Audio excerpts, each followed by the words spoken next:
BRS ను బీజేపీలో విలీనం చేయడం ఖాయమని తెలంగాణ ముఖ్యమంత్రి రేవంత్ రెడ్డి తెలిపారు. శుక్రవారం ఢిల్లీ పర్యటనలో ఉన్న రేవంత్ రెడ్డి మీడియాతో చిట్చాట్ నిర్వహించారు.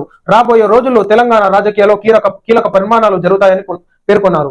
బీజేపీలో విలీనం అయిన వెంటనే కేసీఆర్ కు గవర్నర్ పదవి, కేటీఆర్ కు కేంద్ర మంత్రి పదవి వస్తుందని తెలిపారు. లిక్కర్ స్కామ్ లో కేసీఆర్ లిక్కర్ స్కామ్ కేసులో జైలు జీవితం గడుపుతున్న కవితకు అప్పుడే బెయిల్ వస్తుందని, కవితను రాజ్యసభకు పంపిస్తారని చెప్పారు. తెలంగాణలో హరీష్ రావు ప్రతిపక్ష నేతగా ఉంటారని, ప్రస్తుతం ఉన్న 4 రాజ్యసభ ఎంపీలు సైతం బీజేపీలో చేరిపోతారని వ్యాఖ్యానించారు.